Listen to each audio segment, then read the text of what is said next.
Glória a Deus. Graças a Deus.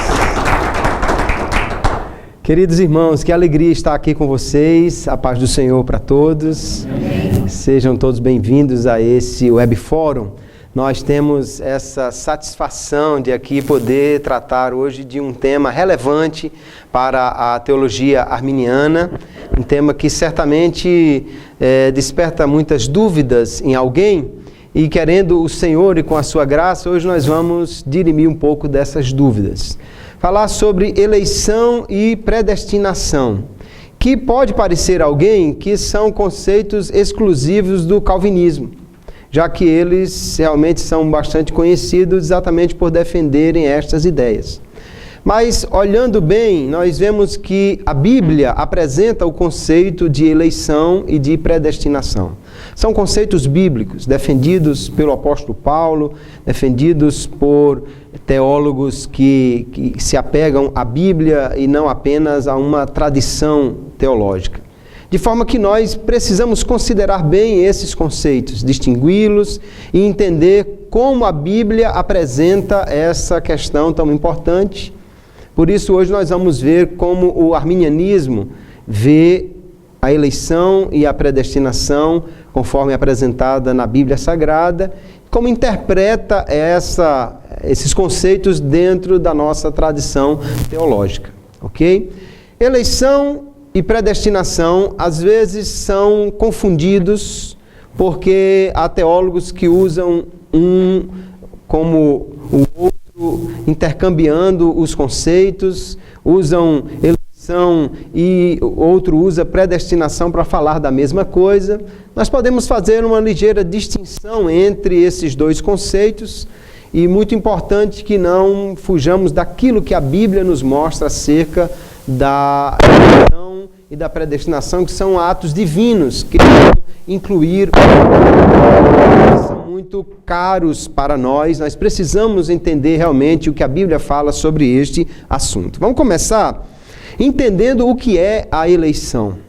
O que se refere à eleição e à predestinação, conforme nós entendemos pela Bíblia Sagrada. Eu vou trazer primeiramente uma definição de um teólogo, Thyssen, que ele diz que por eleição entendemos aquele ato soberano de Deus em graça, pelo qual ele escolheu em Jesus Cristo para a salvação todos aqueles que de antemão sabia que o aceitariam.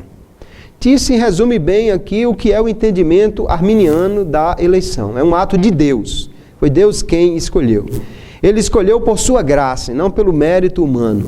Ele escolheu em Cristo, que não há eleição fora de Cristo. Ele escolheu aqueles que ele sabia de antemão que creriam em Cristo. Nós temos um outro conceito aqui de um teólogo nazareno, o Orton Wiley, e ele vai dizer que a predestinação é o propósito gracioso de Deus de salvar toda a humanidade da completa ruína. Não é um ato arbitrário e indiscriminado de Deus que visa garantir a salvação a certo número de pessoas e a ninguém mais. Inclui provisionalmente todos os homens e está condicionada somente pela fé em Cristo. Então ele vai, de uma forma mais expansiva, trazer os mesmos conceitos que o Thyssen já havia colocado. É um propósito de Deus, gracioso, e que é em Cristo que isto acontece, ou pela fé nele, e visa garantir a salvação a todos os homens, e não apenas a um grupo escolhido. Nós vemos que os arminianos, então, entendem que a eleição é esse processo onde Deus elege aqueles que irão crer. De novo, nós temos um conceito arminiano, agora, o primeiro artigo da Remonstrância, que foi um texto criado pelos os continuadores da teologia de Armínio. Armínio, Jacó Armínio, é um teólogo do século XVI, início do século XVII, que na Holanda começou a formular essas questões que nós entendemos hoje como teologia arminiana. Armínio faleceu precocemente, aos 49 anos de idade, vitimado por uma doença respiratória. E no ano seguinte havia um sínodo que ficou muito conhecido, o sínodo de Dort, E para apresentar a versão arminiana, os conceitos arminianos, os teólogos, mais de 40 deles que eram continuadores da obra de Armínio, apresentaram um texto que ficou conhecido como remonstrância, né? Um protesto contra aquilo que eles consideravam equivocado na teologia.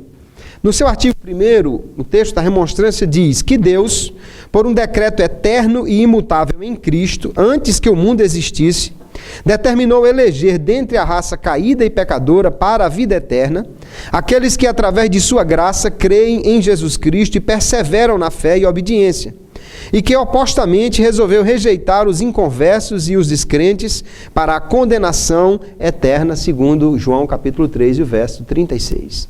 Veja que nesse conceito aqui da remonstrância, de novo eles dizem que é um decreto divino, imutável, que veio em Cristo e antes da fundação do mundo.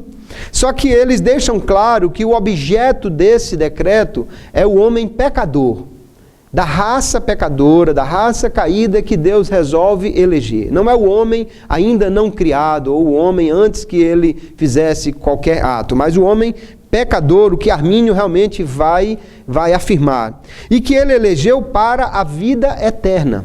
A eleição é realmente apresentada na Bíblia para a salvação. A reprovação é apenas o que sobra, vamos dizer, da eleição. Aqueles que não aceitaram são reprovados, né? Porque Deus resolveu eleger os crentes para a salvação. A Bíblia não apresenta esse conceito de decreto de reprovação. Isso é uma consequência. Nós vamos ver aqui a remonstrância, então, seguindo aquilo que Armínio já havia dito. E agora trazendo a fala do próprio Jacó Armínio, quando ele diz que é um decreto eterno e misericordioso de Deus em Cristo, pelo qual ele decide justificar e adotar fiéis e conceder-lhes a vida eterna, mas condenar os infiéis e as pessoas impenitentes. Então, a eleição para o arminianismo está diretamente ligada à fé prevista, a fé que Deus de antemão conhece que os homens exercerão em Cristo. Porque a Bíblia diz que a salvação é pela fé. E os condenados são aqueles que não creram e são condenados exatamente por não crerem em Cristo. Então esse é o conceito de eleição que o arminianismo apresenta. Para que nós possamos ver como esse conceito é trabalhado pelos calvinistas, nós podemos ver adiante esse conceito como os calvinistas vão apresentar. Mas resumindo o que já vimos dos conceitos arminianos, podemos dizer que a eleição então é uma escolha feita por Deus, em Cristo, desde a eternidade, de pessoas para a vida eterna, não pelos seus méritos, mas apenas pela graça de Deus. No uso da sua soberania, Deus que decidiu eleger e decidiu eleger dessa forma, e à luz da presciência de tudo, porque Deus conhece todas as coisas antecipadamente, ele elegeu aqueles que no correr dos tempos aceitariam livremente o dom da salvação. Essa é a forma como nós entendemos. A eleição, então, é esse ato pelo qual Deus elege as pessoas. Alguns teólogos vão fazer distinção entre eleição, que é o ato de eleger indivíduos, e predestinação, que é o destino desses eleitos. Como assim podemos entender? Deus predestinou os crentes para a salvação e elegeu aqueles que creem para a vida eterna. Aqueles que ele elegeu, ele predestinou. Predestinação diz respeito mais ao destino. Todo que crê está predestinado para o céu e todo que não crê está predestinado para o inferno. E eleição é o ato pelo qual os indivíduos entrarão nessa predestinação da eleição ou da reprovação. Ok? Apenas para distinguir um pouco o conceito de eleição e predestinação. Agora sim, nós podemos ver as definições calvinistas da eleição e da reprovação, da predestinação, para que nós possamos ver a diferença, então, entre o que o arminianismo defende e o que o calvinismo vai defender. Primeiro, trazendo a fala do maior proponente, ou do principal proponente do calvinismo, que é o próprio João Calvino, onde ele diz que a eleição é o decreto eterno de Deus, pelo qual determinou o que quer fazer de cada um dos homens, porque ele não os cria com a mesma condição, mas antes ordena a uns para a vida eterna e a outros para a condenação perpétua. Portanto, segundo o fim para o qual o homem é criado, dizemos que está predestinado à vida ou à morte. Note que, diferentemente do arminianismo, Calvino vai dizer que a eleição é também um ato divino, é também feito antes da fundação do mundo, mas que Deus já cria os homens com um destino. Ele já criou alguns para a vida eterna e outros para a condenação eterna. Sem levar em conta, obviamente, qualquer coisa que esses homens viessem a fazer posteriormente, ou seja, sem o uso da sua presciência, ele está determinando que alguns já serão criados para ir para o inferno e outros serão criados para ir para o céu. Essa é a visão calvinista da eleição. Nos preocupa e precisamos checar adiante se essa é a visão bíblica que nós temos da criação do homem e da própria eleição. Para ter um reforço aqui no entendimento calvinista, vamos trazer um outro teólogo que é o Luiz Berkoff. Ele diz que eleição, portanto, é o ato eterno de Deus pelo qual ele, em seu soberano beneplácito e sem levar em conta nenhum mérito previsto nos homens, escolhe um certo número deles para receberem a graça especial e a salvação eterna. É enfático aqui que Deus não está prevendo nada, né? Ele não está levando em conta nada que ele observe nos homens. Ele simplesmente decidiu eleger uns para a salvação e outros para a condenação eterna, à parte de qualquer conhecimento que Deus tenha de atos futuros desses homens, do que eles venham a realizar depois.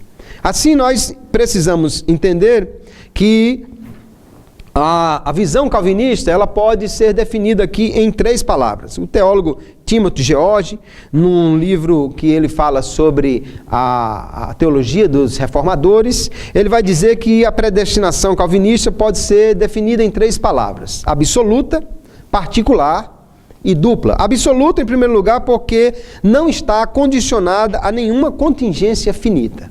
Não está ligada a que os homens façam ou deixam de fazer, não está ligada a nada que Deus preveja em atos futuros deste homem. Depois, ela é particular, porque diz respeito a indivíduos e não a grupos. A eleição, na visão calvinista, é primordialmente de pessoas e não de grupos. E por último, ela é dupla porque Deus, para seu louvor, pelo seu prazer, elegeu uns para a vida eterna e pelas mesmas condições, para seu louvor, para sua glória e pelo seu prazer, Deus elegeu alguns para a perdição eterna. Isso é bem claro na teologia calvinista. E aí nós precisamos então entender todos estes conceitos e começarmos a ver o desdobramento destas coisas. Há uma forma como os teólogos definem o plano todo abrangente de Deus, que inclui todas as realizações no mundo dos homens, que muitas vezes é apresentado como sendo um conjunto de decretos divinos. O decreto divino é exatamente isso, esse conjunto de ações, esse plano todo abrangente de Deus que define toda a história da humanidade. Um dos continuadores da obra de Calvino, que é Teodoro de Beza, que foi o seu sucessor na direção da escola de Genebra e que acabou dando um desdobramento um tanto diferente à teologia calvinista, ele vai apresentar então um esquema que mostraria qual é a ordem dos decretos divinos. Seria uma ordem não exatamente cronológica, mas uma ordem lógica de como Deus apresentaria ou realizaria as coisas. O primeiro decreto, segundo Beza, foi o decreto de salvar alguns e rejeitar o restante. Depois, o segundo decreto é que ele decidiu criar os homens, tanto os que vão ser salvos quanto os que vão ser rejeitados. Esse esquema criado ou defendido por Teodoro de Beza, note que Deus elegeu os homens, e é o que Calvino realmente e Berkoff haviam defendido. Antes de criá-los, Deus já elegeu quem iria para o céu e quem iria para o inferno. O homem já foi criado numa condição de estar com o seu futuro definido. Já foi criado alguém para ir para o céu e alguém já foi criado para ir para o inferno. Então, primeiro Deus deixou o seu decreto, estabeleceu o seu decreto de salvar ou rejeitar. Depois de criar os homens. Depois vem o decreto de permitir a queda, tanto dos que seriam salvos quanto dos que seriam condenados. E por último, o decreto de fornecer salvação para os eleitos. Apenas para os eleitos. Uma das dificuldades que nós já observamos nessa forma de apresentar as coisas é que Cristo só vem aparecer no último decreto. Quase como se Deus, depois de ter estabelecido o seu plano, determinado quem ia para o céu, quem ia para o inferno, criado os homens, permitido a queda, como se Deus pensasse: e agora, como é que eu vou realizar ou cumprir aquele decreto? Veja que eu estou conjecturando em formas humanas, obviamente, porque Deus não raciocina dessa forma, né? Mas, quer dizer, após tudo isso já decretado, entra então a figura de Cristo no último decreto para cumprir aquilo que já estava estabelecido desde o primeiro decreto, que era a salvação de alguns indivíduos. De forma que o próprio Luiz Berkoff vai dizer que na eleição, Cristo, como mediador, não é a causa impulsora, motriz ou meritória da eleição. Ou seja, a eleição não é por causa de Cristo, não é em Cristo, não é feita por ele, e sim pelo decreto. Cristo é apenas o cumpridor do decreto. Cristo é apenas aquele que vem para que o decreto pudesse se cumprir. Apesar de teólogos calvinistas dizerem que não, que a eleição é em Cristo, mas Berkoff parece que entende realmente a sequência lógica dos decretos de Beza, quando nota que Cristo só vai aparecer no último decreto, já no final desta sequência para a salvação ou perdição dos homens. Nós vemos que, então, Armínio, que na sua época se deparou exatamente com esse calvinismo de Teodoro de Beza, não era mais Calvino já havia morrido, cerca de 50 anos aí de Armínio estar atuando. Teodoro de Beza era o grande proponente do calvinismo na época, aquele que ficou conhecido como o esquema supralapsariano, que Deus, antes de criar o homem, antes da queda do homem, ele já havia estabelecido quem ia para o céu, quem ia para o inferno. Depois alguns vão propor um outro esquema que o decreto vem depois da queda, que é o infralapsariano ou sublapsariano. Nós temos que ter em mente esse esquema de Beza para entender o que Armínio tinha diante de si e por que ele rejeitou o calvinismo da sua época. Ele apresenta diversas razões na sua obra mais completa, que é a sua declaração de sentimentos. Por que razão? Em primeiro lugar, ele diz: não é o fundamento do cristianismo nem da salvação. A Bíblia, hora nenhuma, diz que nós somos salvos por um decreto, e sim por causa de Cristo. A Bíblia não diz que o cristianismo é fundamentado em decretos, mas sim na pessoa de Cristo, na sua obra por nós. Armínio vai rejeitar porque ele diz que os principais concílios, confissões e os grandes doutores da sua época não ensinaram esse tipo de predestinação, de eleição. É notório que Calvino e Beza, depois dele, estavam grandemente influenciados pelo pensamento de Agostinho. Agostinho foi o primeiro proponente desse esquema chamado de monergismo, né? Que Deus e somente Deus age para a salvação do homem, sem nenhuma participação humana. Nenhum dos pais da igreja, nenhum dos teólogos anteriores a Agostinho defendia essa ideia. Aliás, o próprio Agostinho, no início, nos seus primeiros escritos, também não defendia essa ideia. Depois, nos embates que ele tem ao longo da vida com os donatistas, com Pelágio, é que ele vai acabar alterando a sua forma de pensar e desenvolvendo esse conceito monergista.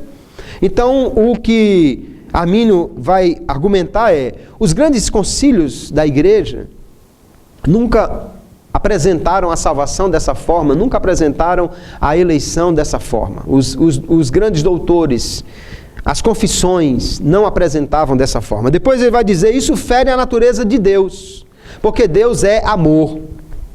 E um Deus que é amoroso não poderia predestinar, independentemente do que eles tenham feito, alguém que já foi criado assim para ir para o inferno.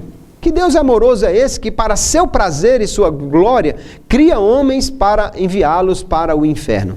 Depois ele diz a própria natureza do homem, porque quando Deus criou o homem, ele disse que tudo era bom. Deus criou o homem perfeito, criou o homem à sua imagem. Como alguém que é criado à imagem de Deus, criado bom, criado santo, reto, já está destinado ao inferno? Armínio diz, isso fere a natureza do próprio homem. É contrário à lei da criação, porque Deus criou tudo e fez tudo muito bom. Não há nenhum mal nos atos de Deus. A própria natureza da vida e da condenação eterna, que o que a Bíblia apresenta é vida eterna ao que crê e condenação eterna ao que não crê, e não o que foi estabelecido em um decreto. Armínio vai dizer que é incoerente com a natureza do pecado, porque pecado é aquilo que transgride o mandamento ou o decreto de Deus. Mas se Deus decretou que alguém deveria pecar para ir para o inferno, então isso não é pecado, porque o homem não está fazendo o contrário do que Deus mandou, e sim o que ele já estabeleceu. E da mesma forma a graça é a benevolência de Deus para homens caídos, para homens que estão em queda e que vai restaurá-los. Mas como poderia ser apresentada uma graça a alguém que nem foi criado, nem caiu, nem coisa nenhuma ainda? Depois ele vai dizer que exatamente porque o decreto coloca Deus como aquele que determinou todas as coisas, Deus, portanto, é pecador, na realidade o único pecador. Por quê? Porque o homem só está pecando ou praticando um ato que chamamos de pecado porque Deus havia determinado isso. E se ele fez o que Deus mandou, então na realidade ele não está pecando, porque pecado é fazer o contrário do que Deus manda. Assim, o único pecador realmente seria Deus. O que é a maior de todas as blasfêmias, Armínio vai dizer. É impossível se pensar desta maneira. E é prejudicial à salvação, por quê? Porque ele entende que você não precisa pregar, já que o número de salvos já está determinado, e se você pregar ou não pregar, de qualquer maneira, já está salvo todo mundo que está determinado a isso. E inverte a ordem do Evangelho, que diz que aquele que crê será salvo. Que você primeiro ouve, os que ouvem vão crer, e por crer serão salvos. E quando na realidade aqui parece que ele já está salvo e ele vai simplesmente em algum momento crer porque foi lhe dada a fé e a pregação não passou de um instrumento que não tinha tanta validade assim, porque já estava previsto que ele iria crer de qualquer maneira. Armínio então rejeita isso aí e por último ele diz que subverte o fundamento da religião, que ele diz que é o amor de Deus. Primeiramente, o amor de Deus a si mesmo e a sua justiça, e depois o amor de Deus pelos homens. Esse é o fundamento de toda a religião, é o que Armínio vai dizer, e por isso ele condena, então, o calvinismo da sua época. Apesar de Armínio não estabelecer a sua teologia na forma de decretos, mas para que alguém entendesse qual era a sua visão, ele também formulou uma ordem de decretos divinos. Bem diferente de Beza. Vamos ver. Em primeiro lugar ele diz, Deus decretou que nomeava seu Filho Jesus Cristo, mediador, redentor, salvador, sacerdote e rei. Na visão de Armínio, o primeiro decreto de Deus é estabelecer o Salvador. É determinar que Jesus fosse aquele que iria prover a salvação para os homens. O segundo decreto decretou que receberia em favor aqueles que se arrependessem e crescem em Cristo. Então, o que cresce em Cristo seria salvo. Esse é o segundo decreto. O terceiro é fornecer os meios necessários ao arrependimento e à fé, que é a graça, que é o Espírito Santo trabalhando no coração, que é a palavra que seria pregada, são os meios. E por último, ele decretou a salvação ou a perdição das pessoas, fundamentada na sua presciência daquele que iria crer, pelos meios que ele já havia estabelecido, porque Cristo já havia morrido para propiciar a salvação por esses homens. Note então que, diferentemente do esquema calvinista, onde Cristo aparece na ordem dos decretos arminianos, em primeiro lugar. Cristo é o primeiro eleito. Ele é o que aparece no primeiro decreto. A partir dele, então, é que salvação ou condenação são estabelecidas mediante esta condição que é a fé. Não é um cumpridor de um decreto, mas é a própria razão da salvação. É a lei motriz da salvação é Cristo. Ele, portanto, é muito mais cristocêntrico do que o esquema anteriormente apresentado por Beza. Apesar do arminianismo dizer que o propósito maior de tudo é a glória de Deus, me parece que esse esquema glorifica mais a Deus e a Cristo do que o esquema anterior que coloca Deus como o grande autor do pecado, embora eles não digam isso, mas é a sequência lógica do entendimento a partir do que eles apresentam. Esse, então, é o decreto, ou os decretos, como Armínio apresenta para nós. Daí nós podemos, então, começar a ver detalhadamente como o arminianismo apresenta esse esquema da eleição e predestinação. O primeiro eleito, então, no arminianismo é Cristo. Cristo é o primeiro eleito. Aliás, nós podemos dizer que Cristo é o único eleito diretamente. Todos os outros são eleitos nele. O arminianismo, então, mostra que Cristo foi eleito como Salvador dos homens. E aí nós temos, por exemplo, Pedro dizendo lá na primeira epístola, capítulo 2, citando Isaías, capítulo 28, que ele é a pedra primeira de esquina, que Cristo é, portanto, o eleito de Deus. Isaías 42, que ele é o servo de Deus, né? Mateus capítulo 12, Atos capítulo 4, apresentando claramente, de novo, essa ideia da pedra que foi rejeitada, mas que é a pedra principal de esquina. Cristo, então, é a base da eleição, é o primeiro eleito. Os homens são eleitos nele. Nós vamos ver que o arminianismo, então, coloca em primazia o seu Salvador e não os homens. É estranho porque o arminianismo é acusado de ser uma teologia fundamentada no homem, centralizada no homem, uma teologia humanista. No entanto, nós percebemos que o arminianismo nunca coloca o homem em primeiro lugar. O primeiro eleito aqui é Cristo. O calvinismo é que coloca o eleito em primeiro lugar, o homem. Cristo aparece no quarto decreto, o homem aparece no primeiro decreto na ordem calvinista. Aqui nós temos o contrário. O primeiro eleito é Cristo. Ele é aquele que está em primazia. Os homens só são eleitos porque Cristo, o Salvador, foi eleito primeiro. Nós vamos encontrar Deus, o Pai, identificando Cristo como o amado, o seu eleito. Lá na transfiguração, o Pai fala. Na hora da saída do batismo, o Pai fala: esse é o meu filho amado, esse é o meu escolhido. Então Cristo está identificado aí como o eleito de Deus para a salvação dos homens. Quando foi feita essa eleição? Antes da criação do mundo. Efésios capítulo 1 faz uma defesa extraordinária dessa eleição e ele diz que ele foi antes da fundação do mundo, nós somos eleitos nele, em Cristo. Ou seja, Cristo foi eleito primeiro, nós os homens somos eleitos depois dele. Então o primeiro entendimento que precisamos ter da eleição é que ela é em Cristo. O teólogo historiador Carl Benz, que escreveu uma das mais primorosas biografias de Jacó Armínio, ele diz acerca da teologia de Armínio que Jesus Cristo é mais do que um meio para realizar um decreto anterior. Ele é mais do que o executor do decreto. Ele é o fundamento do decreto, de maneira que toda a eleição é em Cristo. Note que Carl Benz está entendendo perfeitamente qual é a visão de Armínio da eleição. Não é de homens, mas primeiramente do Salvador dos homens. Os homens são eleitos nele. Cristo não é apenas aquele que vai cumprir um decreto, ele é o próprio decreto, ou seja, ele é o primeiro decreto. É nele que a salvação está estabelecida. O próprio Armínio vai dizer também: a eleição é considerada como tendo sido feita em Cristo.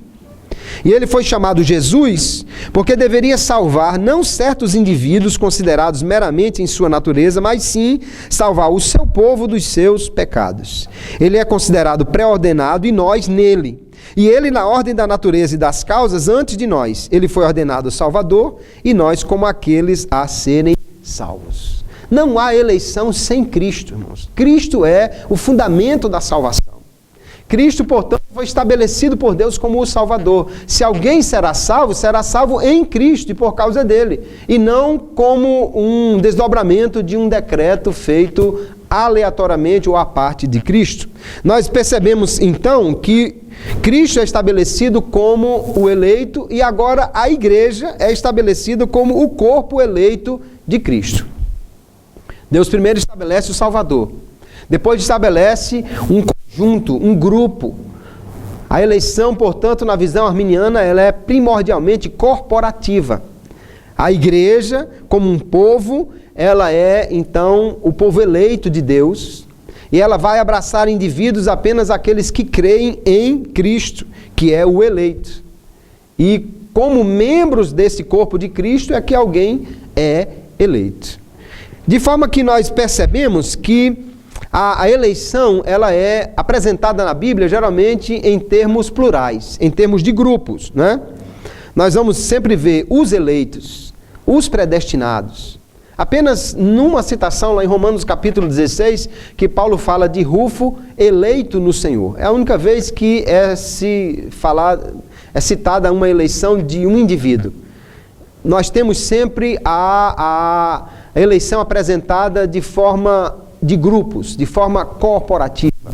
Até mesmo quando nós temos o texto tão famoso de Romanos capítulo 9, que os calvinistas usam abundantemente para tentar estabelecer essa ideia da predestinação ou da eleição incondicional, nós vamos ver que quando Paulo diz que Deus amou Jacó e aborreceu Esaú, e ali odiar, como é tratado em algumas versões da Bíblia, não é que Deus tinha ódio de Esaú, mas odiar significa ali amar menos do que o outro, né? Porque senão nós teríamos que odiar os nossos pais e irmãos e tal, porque Cristo diz que quem não amar mais a Ele do que aos pais e tudo mais, não é digno dele. Obviamente que Deus não estava dizendo que a gente tem que odiar os pais, e sim amar mais a Ele do que a qualquer outra pessoa. Ali Deus fala da escolha, então, que fez de Jacó e não de Esaú. Simplesmente ele preferiu Jacó a Esaú. Mas, em primeiro lugar, que ali ele não está falando de salvação, de destino eterno, e sim de uma escolha no plano para apresentar o Messias. Ele preferiu a descendência de Jacó do que a de Esaú. E depois que Paulo está fazendo uma citação do profeta Malaquias, onde Jacó não é Jacó, o filho, nem Esaú também é o seu irmão. Ele está falando de nações. Nações. Ele está citando o profeta, que o profeta diz, eu amei Jacó e aborreci Esaú. Mas claramente ele vai dizer que Jacó é Israel, a nação de Israel. E Esaú é a nação de Edom. E ele diz, Paulo diz que o maior servirá o menor. Mas nunca aconteceu, não há registro na Bíblia Sagrada que Jacó tenha sido servo de Esaú. No entanto, há uma definição clara na Bíblia de nações, de Edom servindo a Israel. Mas não de Esaú servindo a Jacó, como seu servo, seu escravo, de maneira nenhuma. Nós vemos então que a defesa aí é por uma eleição corporativa. Esse é o conceito principal que nós vemos na Bíblia Sagrada, eleição de grupos. Deus elegeu ou predestinou os que vão crer para a vida eterna e os que não vão crer para a perdição eterna. Essa é a grande predestinação. A eleição individual, a eleição de indivíduos, ela é fundamentada então na eleição de Cristo, primeiramente como Salvador, e do corpo de Cristo, a igreja, a qual pertencerão aqueles que creem. Então, enquanto alguém crê, ele é eleito. Se ele crê, ele é eleito. E enquanto ele permanecer crendo, ele permanecerá como eleito. Nós temos uma fala que eu gostaria de destacar do Robert Schenck, que é um filósofo, um teólogo que escreveu bastante sobre esse assunto, e ele diz que a eleição para a salvação é corporativa e abrange homens individualmente apenas em identificação e associação com o corpo eleito. A possibilidade da apostasia, então, postula a natureza corporativa desta eleição, pois indivíduos são eleitos e permanecem eleitos enquanto estiverem em Cristo. Por isso que alguém pode cair da fé, porque na realidade ele é eleito, o corpo é eleito. Então, enquanto ele estiver em Cristo, ele está eleito. Mas se ele se afastar de Cristo, ele não é eleito. Só que é preciso entender bem o seguinte: nós não defendemos que um eleito perca a sua salvação. Nós já vimos desde a remonstrância que o eleito é aquele que Deus conhece de antemão, que vai crer e vai perseverar crendo. Portanto, o que está eleito é aquele que Deus já sabe que vai perseverar até o fim. Então, o eleito nunca perde a sua eleição. Porque, mesmo no conceito arminiano, Deus elegeu aqueles que Ele sabe que irão crer e perseverar até o fim. Nós podemos dizer que um crente pode perder a sua salvação. Que alguém que aceitou a Jesus pode perder a sua salvação. Não perder, não é o ideal essa expressão, mas sim rejeitar. A salvação não pode ser roubada. A salvação não pode ser tirada de alguém. A salvação pode ser rejeitada. Porque em Cristo sempre nós temos a possibilidade de perdão. Se alguém pecar, mas se pedir perdão, Ele é fiel e justo para nos perdoar. Estando nele, nós estamos seguros, porque a Bíblia diz que aquele que crê será salvo. Então, enquanto você permanecer crendo, você será salvo. Agora, a Bíblia também diz que se alguém se afasta de Cristo, se alguém ultrajar o Espírito da graça, se alguém tiver por profano o sangue da aliança, não resta mais nenhuma expectativa de salvação, porque ele rejeitou a única forma de salvação que foi estabelecida por Deus. Então, aqui nós podemos ver que é em Cristo que a eleição acontece. Os homens, individualmente, eles são eleitos conforme eles creem. E aí, de novo, eu cito o Robert Schenck, que ele diz: enquanto a eleição dos homens particulares é contingente à condição de fé, a eleição do corpo é incondicional. É a única maneira como os arminianos entendem eleição incondicional, é a eleição do corpo de Cristo. Mas os indivíduos têm uma condição que é a fé. Ele continua no sentido de que a eleição é um propósito eterno de Deus, o propósito do reino de Deus que antecede a criação. Então Deus predestinou o corpo de Cristo para a salvação. Mas os homens que pertencerão a esse corpo, eles são eleitos individualmente sob uma condição que é a fé. E aí nós percebemos então que a eleição dos indivíduos é à medida que eles tornam-se parte desse corpo por estar em Cristo. A Bíblia diz: quem está em Cristo é nova criatura. A Bíblia diz: não há nenhuma condenação para os que estão em Cristo. Ou seja, há uma condição que é indispensável para a salvação, que é estar em Cristo. Ele é o eleito e nós eleitos nele. Como alguém vai estar em Cristo? É preciso que ele seja crente, então, né? É preciso que ele creia em Cristo. E aí Armínio diz: a eleição é feita em Cristo, mas ninguém está em Cristo exceto se for um fiel, um crente fiel. Esse é o único que está em Cristo. Deus não elegeu a parte de Cristo, nem elegeu alguém porque ele simplesmente decidiu eleger alguma pessoa, mas Cristo é fundamental nesta eleição. Como é que os indivíduos então puderam ser eleitos antes da fundação do mundo, se é necessário estar em Cristo para ser eleito? Aí Armínio vai dizer: por causa da presciência de Deus. Veja sua fala, ele diz: esse decreto tem o seu embasamento na presciência de Deus, pela qual ele sabe desde toda a eternidade que tais indivíduos, por meio de sua graça preventiva ou preveniente, creriam e por sua graça subsequente perseverariam. Armínio vai dizer então que é pela graça e exclusivamente pela graça que alguém pode crer em Cristo e permanecer crendo. Mas somente aqueles que crerem em Cristo serão eleitos. Sendo que Deus, antes da fundação do mundo, Ele já sabia previamente todos aqueles que iriam crer. Porque Deus conhece perfeitamente todos os atos futuros. Há um entendimento no arminianismo que é mais abrangente do que o calvinismo nesse sentido. O calvinismo acredita que Deus só pode conhecer verdadeiramente aquilo que Ele faz. Por isso eles dizem que Deus decreta tudo. Senão Ele não teria controle, senão Ele não saberia o que iria acontecer.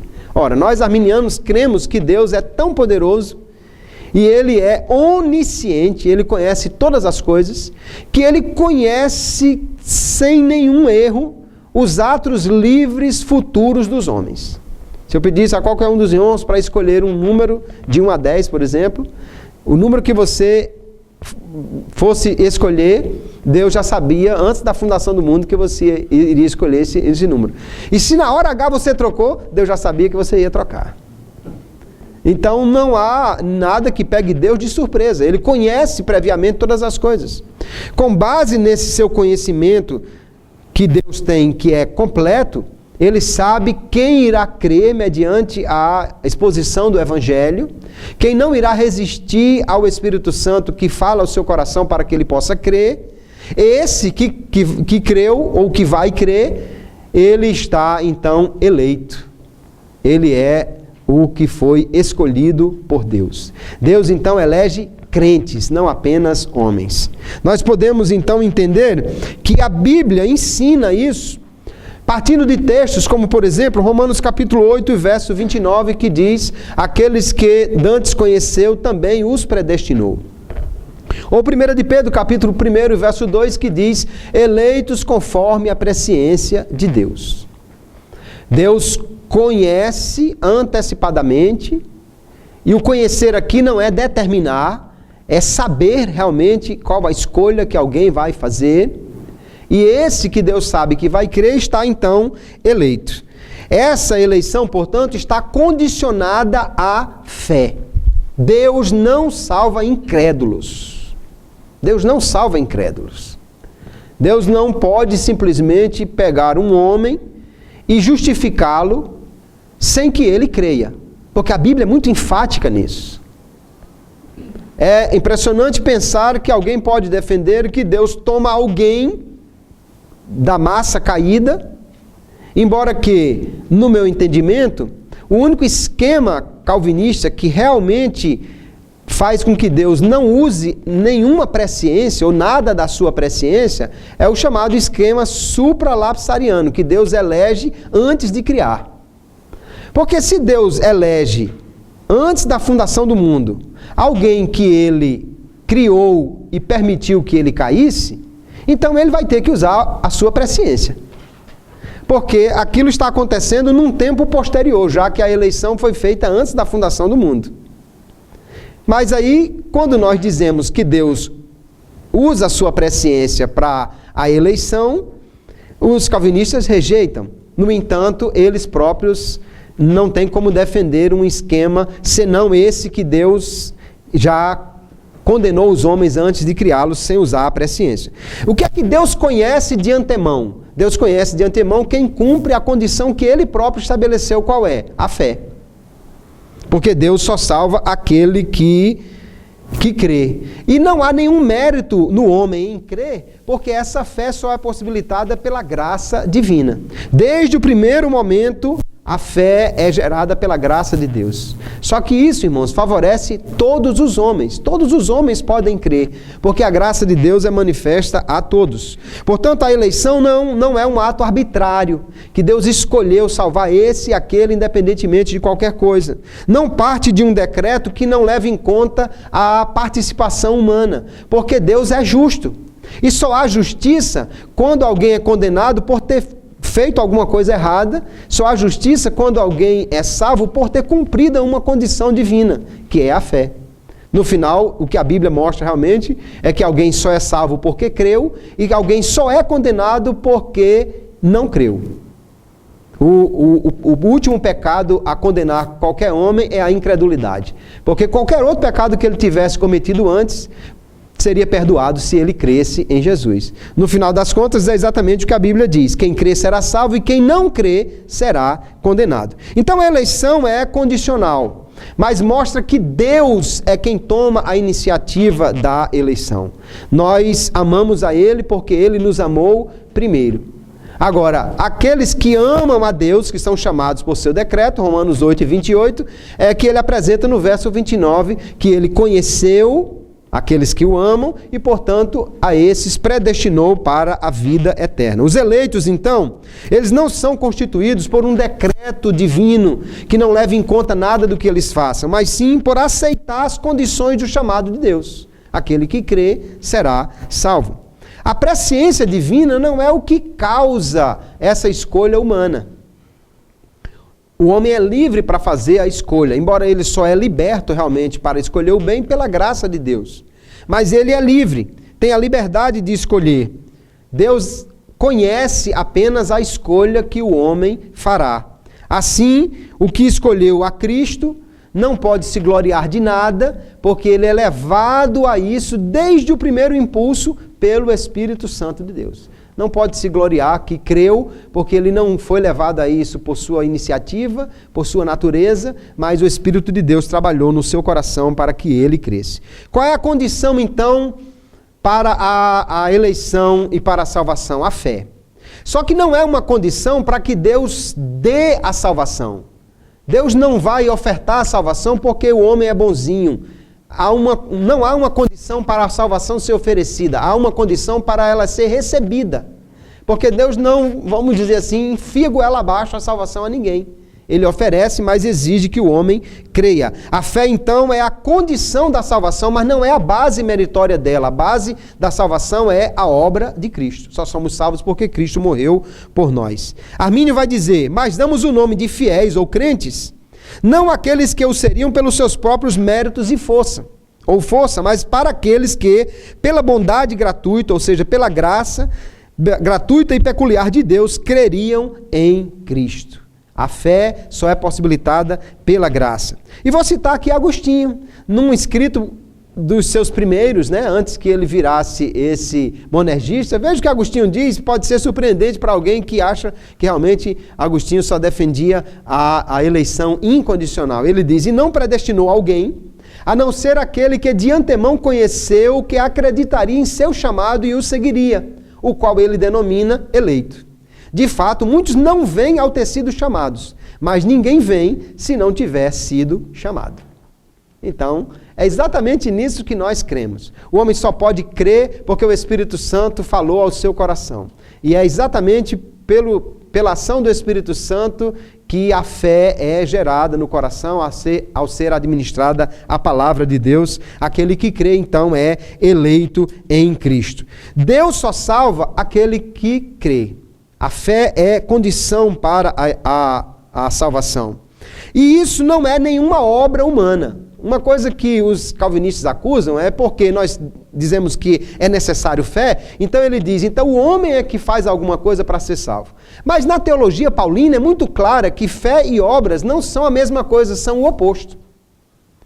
A fé é você não confiar em você mesmo, na sua obra, mas apenas confiar em Jesus para a sua salvação.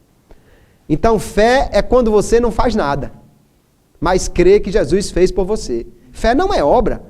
É muito claro em Romanos capítulo 4 que ele diz, aquele que faz alguma coisa e recebe, isso é dívida. Mas aquele que não faz nada e recebe, isso é graça. Então, a graça é o contrário da fé. Pela graça preveniente, o homem recebe o poder para crer.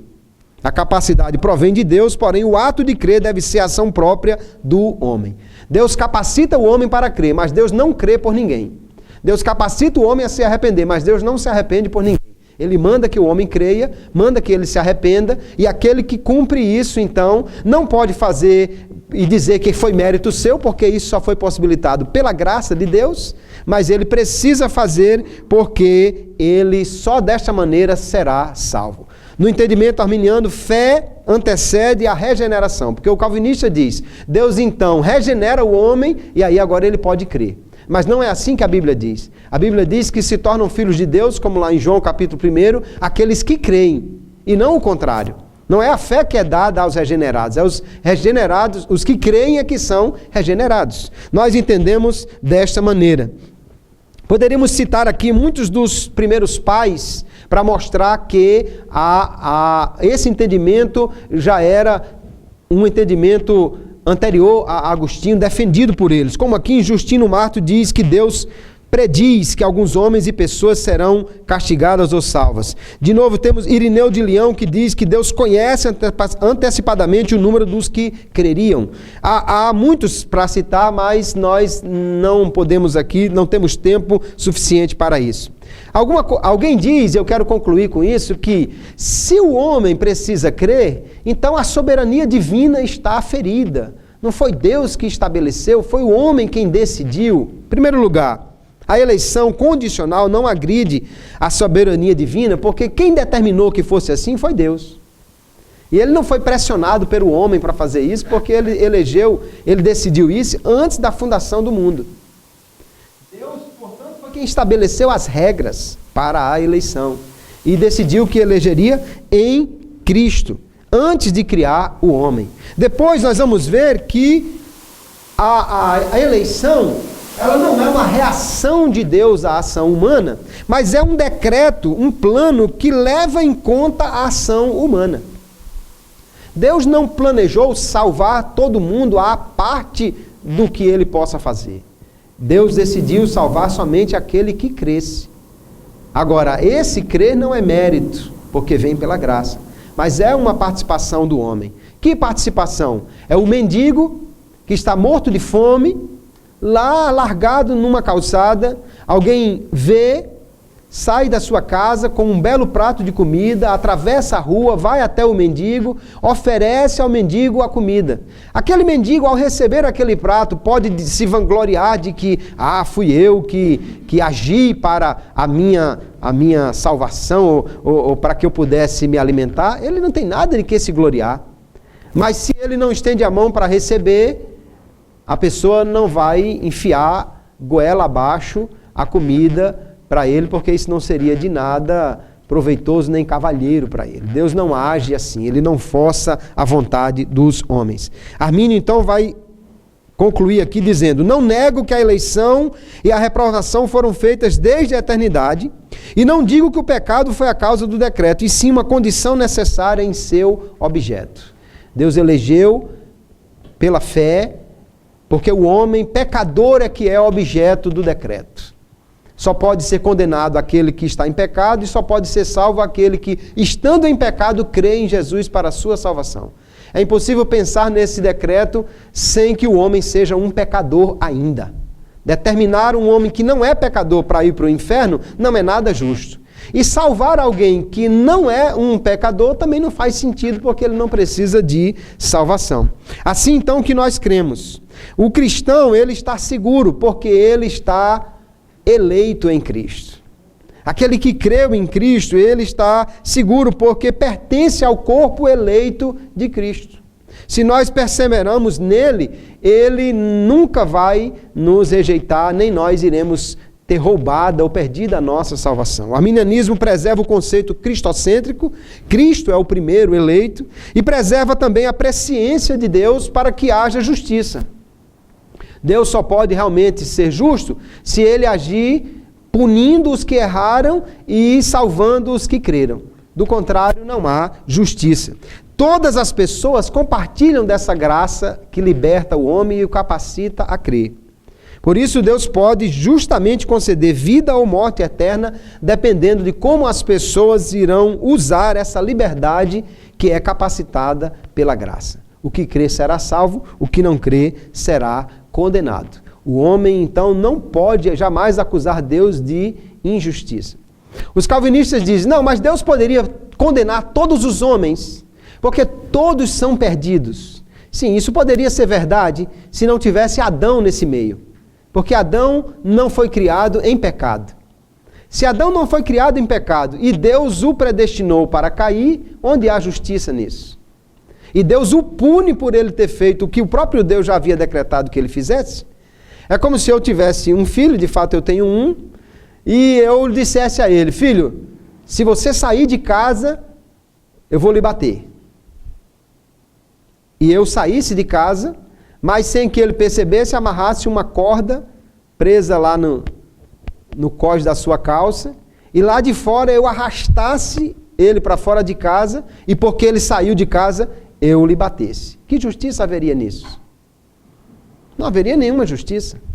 Então, como eu posso dizer que há um Deus justo, que diz que se o homem fizer alguma coisa, ele vai ser punido por isso, e depois o próprio Deus decreta que esse homem faça isso e o pune por isso? Não, não é esse o Deus justo e amoroso que a Bíblia nos apresenta. Então eu não creio na predestinação incondicional, porque ela fere esses princípios que estão tão patentes na Bíblia e que são tão caros em Deus. Deus é um Deus amoroso e justo.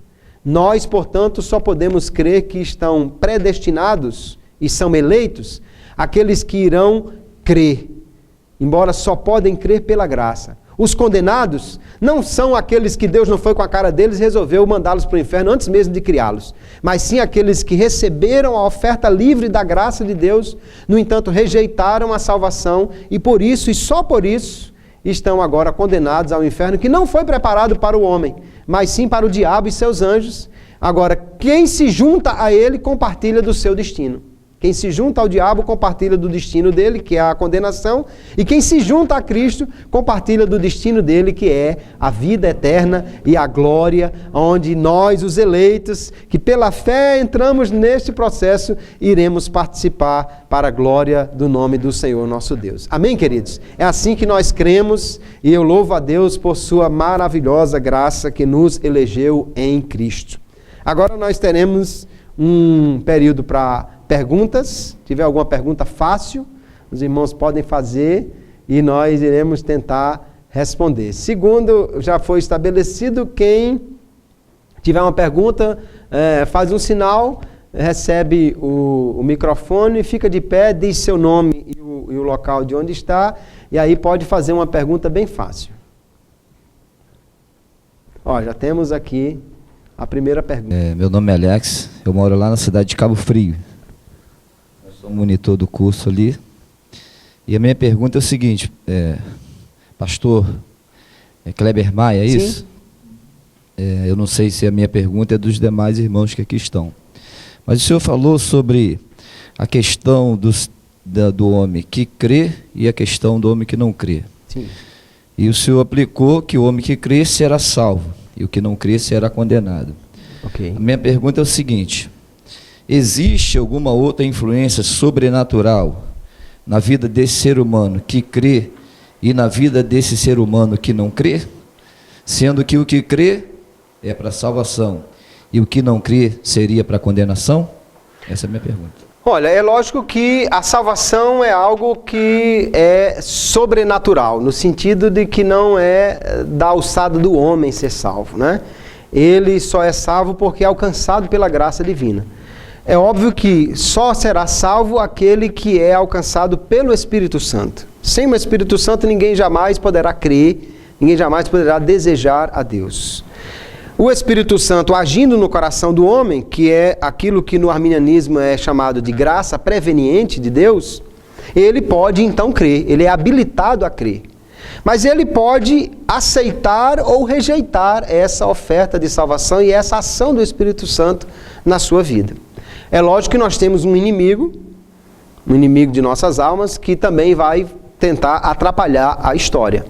Mas não é ele que vai decidir isso.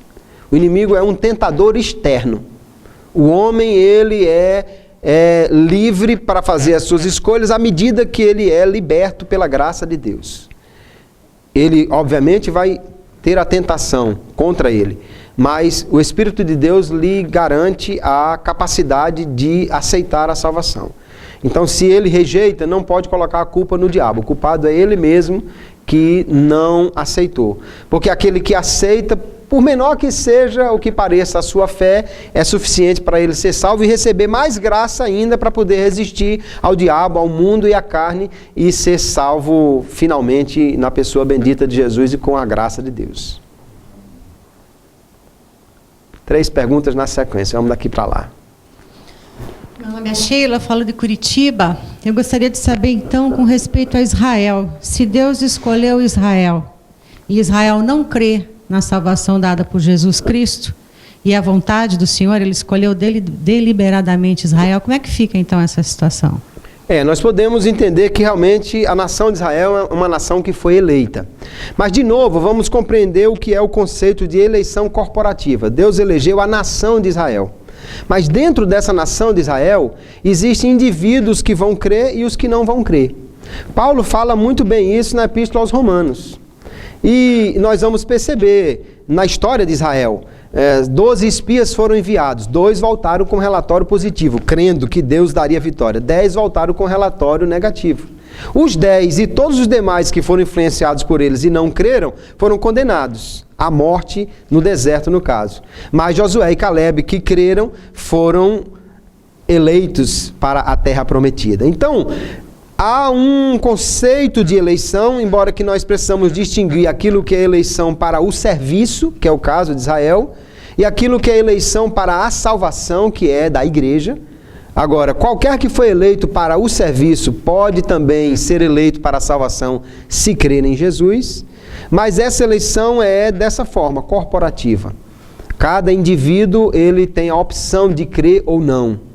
Embora o corpo como um todo, né, a nação de Israel, ela está predestinada, ela está eleita. Mas o remanescente, diz o profeta, é que será salvo, porque nunca vai deixar de ter alguém que continue crendo. Mas alguém, mesmo dentro daquele grande corpo, vai rejeitar. E é exatamente essa a discussão toda de Paulo, que mesmo em Israel existem os verdadeiros israelitas e os que não são.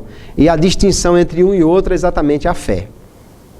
Ok? Outra pergunta lá. Pastor, meu nome é João Paulo, sou de Araguari, no estado de Minas Gerais. Eu gostaria que, se possível, o senhor nos esclarecesse quais seriam os perigos práticos, né, que a convicção e o ensino do calvinismo traz ou traria para a igreja, já que, segundo o senhor bem explanou, ela não encontra um fundamento bíblico da forma que é apresentado. Quais seriam, então, suas consequências danosas na prática para a igreja? E, se possível, dada essa nossa necessidade de conhecer mais a nossa teologia arminiana, que o senhor indicasse algumas obras em português que são básicas para a nossa melhor compreensão do tema. Ok. Bom, o grande perigo que eu vejo no entendimento calvinista da eleição, em primeiro lugar, é que alguém pode se julgar eleito e, portanto, está considerado salvo independentemente do que ele faça, e aí pode cair naquilo que nós chamamos de antinomismo, né? Viver desregradamente. Porque alguns calvinistas claramente vão dizer que você não é salvo pelo que você fez, então o que quer que você faça, se você é um eleito, você está salvo. Jesus já pagou, dizem alguns deles, pelos seus pecados passados, presentes e futuros. Então o que você ainda vai pecar daqui até o dia da sua morte já está perdoado, portanto, fique à vontade. É lógico que eles não pregam isso, eles não defendem isso. Não vão dizer, você pode fazer o que quiser. Isso é contrário à fé cristã. Mas é óbvio também que alguém pode entender dessa maneira e cair nessa conversa fiada aí. Outra questão, aliás, era exatamente o que parecia estar acontecendo em Roma, quando Pelágio lá chegou, porque Agostinho defendia a ideia e os homens compraram de quê?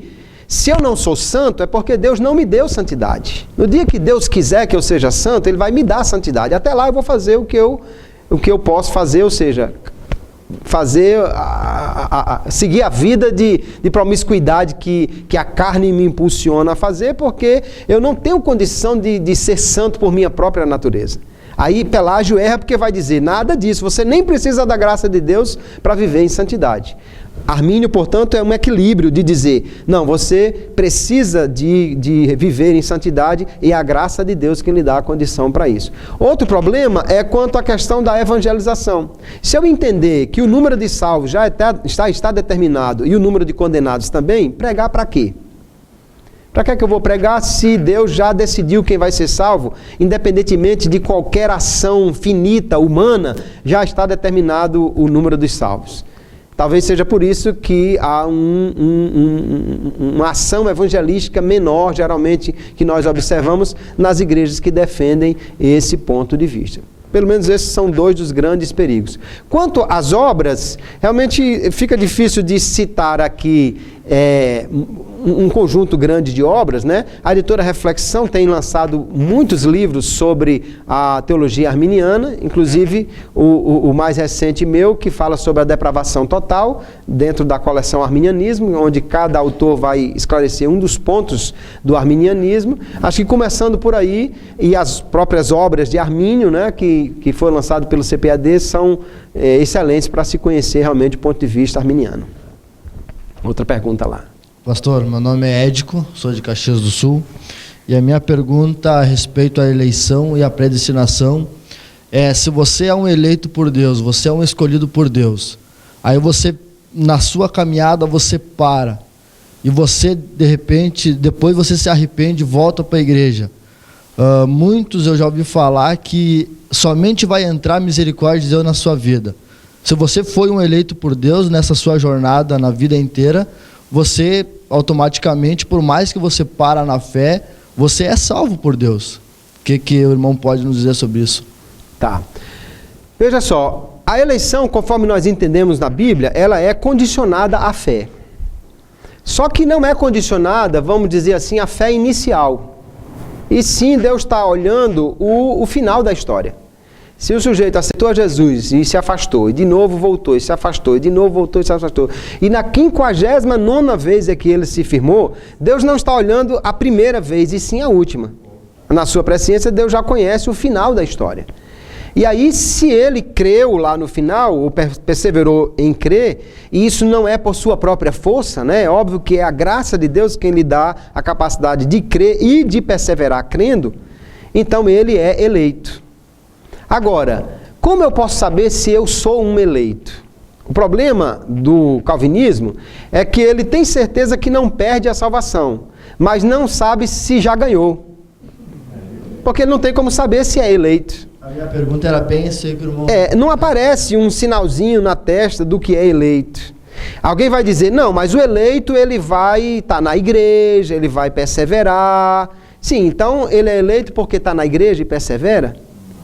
E o próprio Calvino vai falar de uma coisa que é terrível. Ele fala de que Deus dá uma graça temporária a alguns, que ele passa um tempinho na igreja, mas depois Deus vai, tira a graça e ele cai.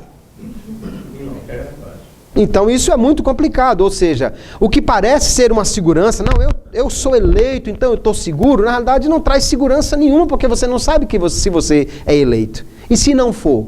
Se não for, você pode se esforçar o máximo que você puder, você nunca vai ganhar a salvação, porque você não é um eleito. O que é eleito, ele não perderia a salvação realmente. Nós também acreditamos nisso. O eleito não perde a sua salvação. Mas o eleito não é aquele que Deus escolheu independentemente de qualquer coisa, e sim aquele que Deus sabe que vai crer até o fim. Esse é o eleito e realmente ele não perde a sua salvação. Ok? Acho que tem mais uma pergunta. Quanto tempo temos ainda? Mais 10 minutos. Ok. Dá tempo para mais umas 2 ou 3 perguntas fáceis. Vamos lá. Meu nome é William, sou da cidade de Francisco Morato, São Paulo. A pergunta é a seguinte: o requisito básico na visão arminiana para a salvação é a fé. Sim. Então, para que haja fé, precisa ter pregação. Não é verdade? Como crerão são quem pregue. Esses países isolados, por exemplo, a Birmânia, que é fechado para o evangelho lá, a gente tem nossas respostas, mas às vezes fica a desejar. Quem nunca ouviu o evangelho, como crerão e como serão salvos na visão arminiana? É uma pergunta realmente nada fácil de responder. Na visão de Armínio, a graça preveniente, ela se manifesta principalmente pela ação do Espírito Santo, que é o que ele chama de chamado interno. E o chamado externo é a pregação da palavra. Aí ele diz, a eficácia está na junção dos dois. Quando alguém ouve a palavra e o Espírito fala no seu coração, aí ele crê. E a Bíblia diz, Romanos capítulo 10, né, que a fé vem pelo ouvir, e assim é que realmente nós entendemos que aquele que ouve a pregação do Evangelho, ele vai crer. John Wesley já tinha um entendimento mais amplo, ou um pouco diferente da graça preveniente. Ele crê que a graça trabalha ainda antes que alguém possa ouvir o Evangelho e crer. Talvez ele estivesse pensando em situações em que Deus toca no coração de alguém, e ele não conhece a fé nem Cristo, mas a partir desse chamado, desse toque, que pode ser de diversas formas, ele procura conhecer o Evangelho e então ele será salvo. Se alguém leu o livro onde há uma muçulmana que aceita a Jesus, eu vou me recordar o nome do livro enquanto estou falando, ela é uma seguidora do islamismo, nunca ouviu falar de Jesus pelo Evangelho e só pelo Alcorão, mas ela era aleijada de ambos os pés e no Alcorão já dizia que Jesus era um profeta que curava os enfermos e ressuscitava os mortos. Ela, depois de muitos anos orando a Alá, não recebeu lá coisa nenhuma e resolveu então orar a Jesus. E um dia ela recebe uma visão, ela tem uma visão no seu quarto, aparece um homem, estende as mãos, ela vê que tem um furo na mão dele, ela não conhecia esses detalhes porque não conhecia o Evangelho, e ela é curada. Ela é curada. E aí então ela ouve aquele ser cheio de luz, né, que vem falar com ela, há uma luz por trás dele, e ela vê o vulto de 12 homens por trás dele. Ela não conhecia o Evangelho. Veja que nada disso é de alguém que já tinha lido a Bíblia. Ela não tinha a menor ideia de 12 apóstolos, nem dos furos dos cravos nas mãos de Jesus. Ele diz, vá a tal endereço e peça alguma coisa à pessoa lá. E ela vai, já curada, ela acorda pulando, foi curada, vai no tal endereço e quando chega lá e diz, olha, eu vim buscar aqui o que você tem aí guardado para mim, o camarada começa a tremer, corre lá dentro, traz um negócio, entrega ela, pelo amor de Deus, vai embora daqui, não diga que fui eu, ele tá e tal. Quando ela chega no carro que abre o pacote, é uma Bíblia. E aí ela lê os evangelhos e então realmente aceita Jesus como seu Salvador. Então aí, nesses casos, se você vê o homem que caiu do céu, o irmão Yun, um chinesinho, né? Tem locais que ele vai pregar o evangelho e quando chega lá, Deus já deu um sonho assim, que a aldeia todinha aceita Jesus só em ele abrir a boca. Então eu creio que o Espírito Santo, ele age antes que o evangelho seja oferecido a alguém. Às vezes, por causa disso, alguém procura conhecer a Jesus e o evangelho. Agora, realmente, somente aquele que crê em Jesus é que será salvo. Embora que nós ficamos preocupados e pensando como então vai ser aquele que nunca ouviu falar de Jesus. Paulo, ele argumenta acerca da revelação geral, né? Aquilo que Deus se mostra através da natureza, embora que essa revelação geral ela não é salvadora, não há salvação à parte de Cristo. Embora que alguns advogam que Deus conhece perfeitamente aquele que, se ouvisse o Evangelho, poderia crer. E aí Jesus vai dizer, ai de ti, Tiro e Sidom, porque se em Sodoma e Gomorra tivessem feito esses sinais, eles teriam se arrependido. Ora, como Jesus pode saber se ninguém nunca pregou o Evangelho em Sodoma e Gomorra? Né? O único crente que tinha lá era meio desculhambado, que era Ló. Nem Abraão acreditava nele, porque, Senhor, se tiver 40, não, acho que Ló não, Senhor, e 10, e 20, Senhor, 5, não, acho que pelo menos 5 Ló ganhou para Jesus. Ló não ganhou, foi ninguém para Jesus lá, né? Na verdade não havia evangelho ainda a ser pregado naquela época, mas Jesus disse, se tivesse feito os sinais lá, eles teriam se arrependido. Então Deus pode perfeitamente daí saber, se o índio que nunca ouviu falar do Evangelho tivesse ouvido o Evangelho, qual é a resposta dele? Agora, dizer que alguém será salvo a partir daí, realmente só Deus sabe dizer. O que é fato concreto é que ninguém será salvo sem ser alcançado pelos benefícios da morte de Cristo. Qualquer um que seja salvo é porque Cristo morreu para pagar pelos pecados da humanidade. Como Deus vai usar essa sua presciência para alcançar alguém, isso aí é uma coisa que só pertence a Deus. O que nós podemos afirmar com segurança é que somente aquele que ouvir o Evangelho, ele será salvo. Mas entendemos que a ação do Espírito Santo, ela é anterior, em muitos casos, à apresentação do Evangelho. No caso de Cornélio, foi um anjo que ele mandou lá. Em outras situações, foi um sonho que ele deu à pessoa, uma visão, né? E aí alguém, a partir daí, vai ser salvo porque vai procurar conhecer Jesus. Há um caso contado por aquela equipe que passa o filme Jesus segundo o Evangelho de Lucas.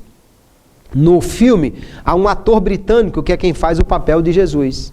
E eles contam que foram passar o filme numa aldeia na África E quando o filme começa, é João Batista pregando e alguém vai se aproximando e a câmera vem nas costas da pessoa, né?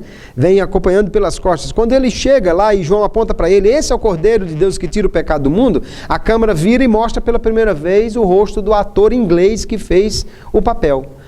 A aldeia toda fez, ah! E aí, no final da exposição do filme, todo mundo aceitou Jesus. O que foi que houve? Disse, não, só tinha um cristão nessa aldeia. Mas ele morreu alguns dias atrás. Só que quando ele morreu, uma figura, uma pessoa diferente, um forasteiro que ninguém conhecia, andou aqui e foi visto por várias pessoas na cidade. E era exatamente esse cara aí. Lógico que o ator inglês não foi lá, né?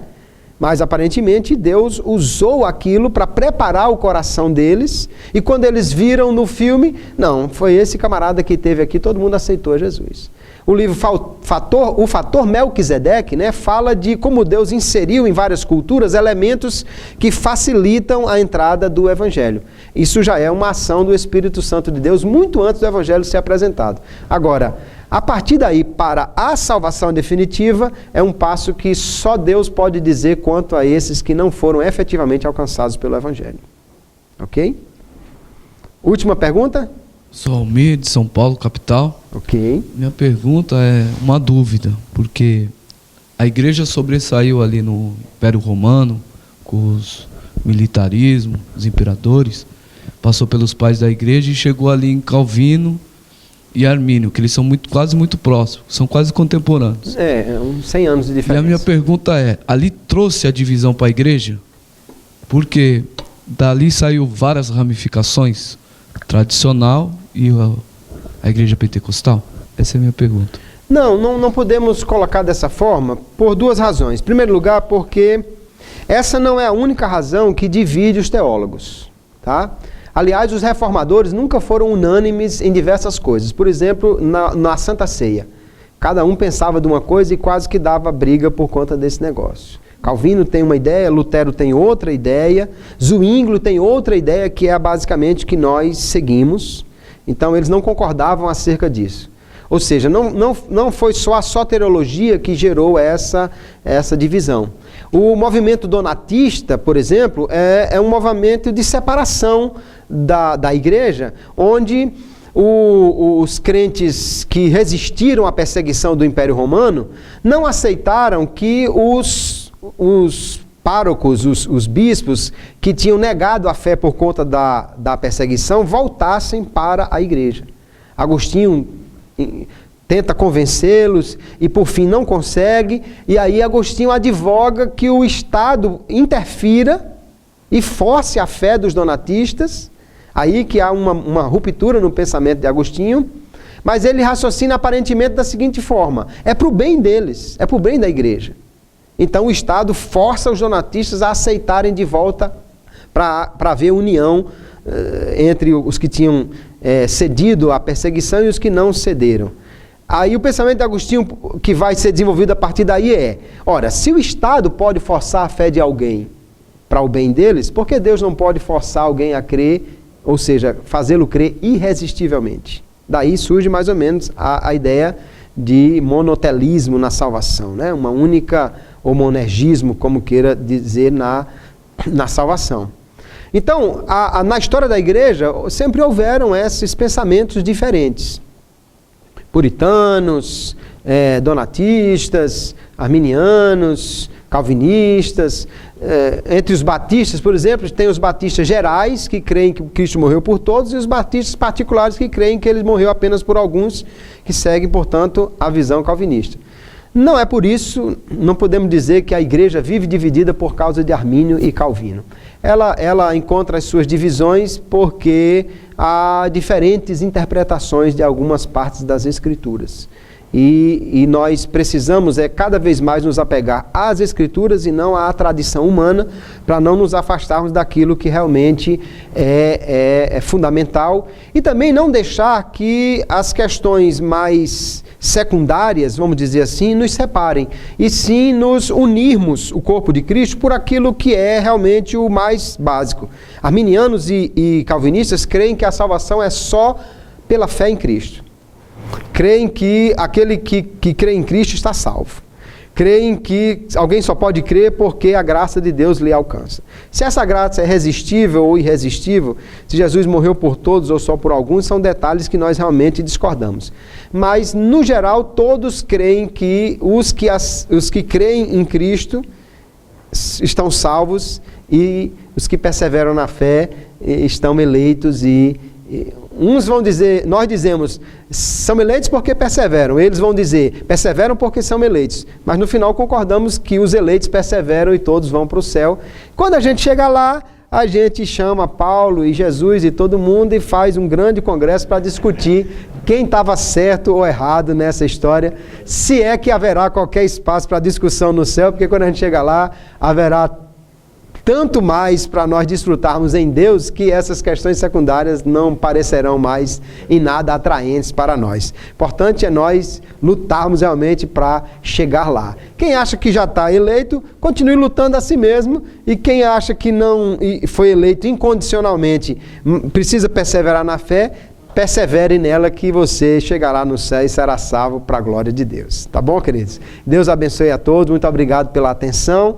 O meu canal é o canal Graça e Poder. No YouTube você pode buscar lá e encontrar os vídeos que nós filmamos o culto de ensino da minha igreja. Tem uns 100 e poucos vídeos lá para vocês assistirem. Fique à vontade para usar esse material para a sua edificação ou para recomendar para alguém. Eu agradeço e Deus abençoe a todos em nome de Jesus. Amém. Glória a Deus.